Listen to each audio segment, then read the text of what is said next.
আজকে 14ই আগস্ট, যে আগস্ট মাসের 14 তারিখে আমাদের মাঝ থেকে বিদায় নিয়েছে এমন একজন ব্যক্তি, যার জানাজায় হাজার হাজার ব্যক্তি উপস্থিত ছিল, যে ব্যক্তি কোটি কোটি মানুষের অন্তরের মাঝে জায়গা করে নিয়েছিল,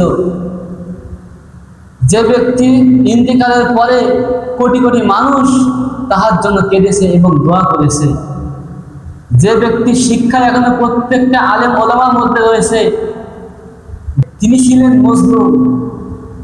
তিনি ছিলেন কি? মজলুম, জুলুমের শিকার।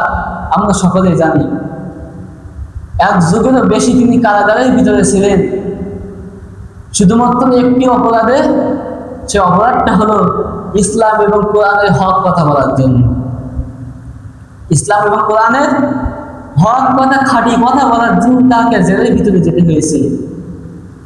হযরত আল্লামা দেলাওয়ার হোসেন সাঈদীকে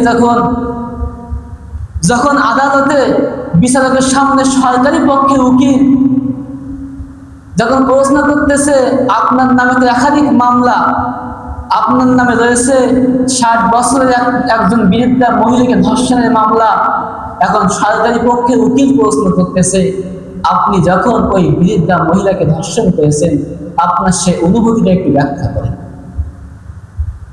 কোরআনের পাখি আল্লামা দেলাওয়ার হোসেন সাঈদী রাহিমাহুল্লাহ চোখ দিয়ে পানি অঝরে ঝরতেছে আর আল্লাহর কাছে বলতেছে, আল্লাহ এর উত্তর আমি কি দিব?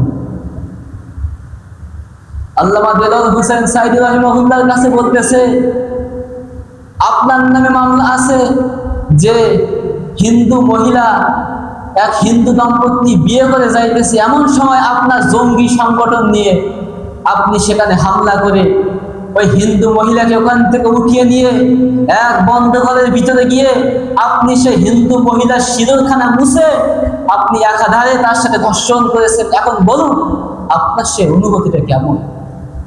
আল্লামা সাঈদী রাহিমাহুল্লাহ চোখে অঝরে পানি ঝরতেছে আর আল্লাহর কাছে বলতেছে, আল্লাহ আজকে আমার পক্ষে কোনো উকিল নাই। আল্লামা দেলাওয়ার হোসেন সাঈদীকে প্রশ্ন করলো সেই উকিল, একটা বাচ্চা স্কুল থেকে আসতেছে, স্কুল ব্যাগ ঘাড়ে নিয়ে 12 বছর বয়স, আপনি তাকে জোরপূর্বক উঠিয়ে নিয়ে তাকে ধর্ষণ করেছেন। এখন বলুন আপনার সে ধর্ষণের অনুভূতি কেমন?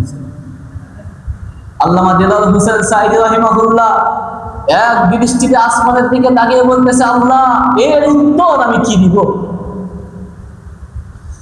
এর উত্তর আমি কি দিব? আল্লাহ তুমি বিচার করো। যখন জজ সাহেব বিচার ফায়সালা করতেছে, জজ সাহেব যখন রায় লিখতেছে, তখন আল্লামা দেলাওয়ার হোসেন সাঈদী জজ সাহেবের দিকে তাকিয়ে বলছিল, শোনাই জজ সাহেব, আজকে আপনি আমার বিচার করতেছেন, কিন্তু এটা ভুলে যাবেন না বিচারকের উপরেও বিচারক আছে, বিচারকের উপরেও বিচারক আছে, আপনি এটা ভুলে যাবেন না। ওই বিচারকের মধ্যে একটা বিচারক বলেছিল যে, হুজুর কি করব, আমাদের হাত পা বাঁধা, আমরা কিছু করতে পারবো না, এখন আমরা কিছু করতে পারবো না, আমাদের হাত পা বাঁধা, দয়া করে আপনি আমাকে অভিশাপ দিন না। পাশ থেকে আরো একটা বিচারক বলতেছে, হুজুর পরকালে যা হবে দেখা যাবে, এখন আপনার ফাঁসি দিয়ে নি। আস্তাগফিরুল্লাহ বলেন, এখন আপনার ফাঁসি দিয়ে নি, পরকালে দেখা যাবে। যে ব্যক্তি বলেছেন, যে বিচারকটা 24শে গণ-অভ্যুত্থানে আপনার আন্দোলনের পরে সেই ব্যক্তিকে জনগণ মিলে গণধোলাই দিয়ে তাকে গ্রেফতার করেছে। তাহলে দেখেন, এই কথা বললাম এই জন্য, আজকে সেই স্মৃতি বিজড়িত দিন, যে দিনে আল্লামা দেলাওয়ার হোসেন সাঈদীকে তাহাকে জানাজার নামাজ পড়ানো হয়েছিল, হাজার হাজার মানুষ তার জানাজার নামাজে উপস্থিত ছিল, সকলেই চোখ ভিজিয়ে তাহার জন্য দোয়া করেছিল। আমরা সকলে মন থেকে দোয়া করি, আল্লামা দেলাওয়ার হোসেন সাঈদীকে আল্লাহ পাক রব্বুল আলামিন জান্নাতের উচ্চ মাকাম, জান্নাতুল ফেরদৌস দান করুন। সকলে বলি আল্লাহুম্মা আমিন। আরেকটা আওয়াজ দিয়ে বলি আল্লাহুম্মা আমিন।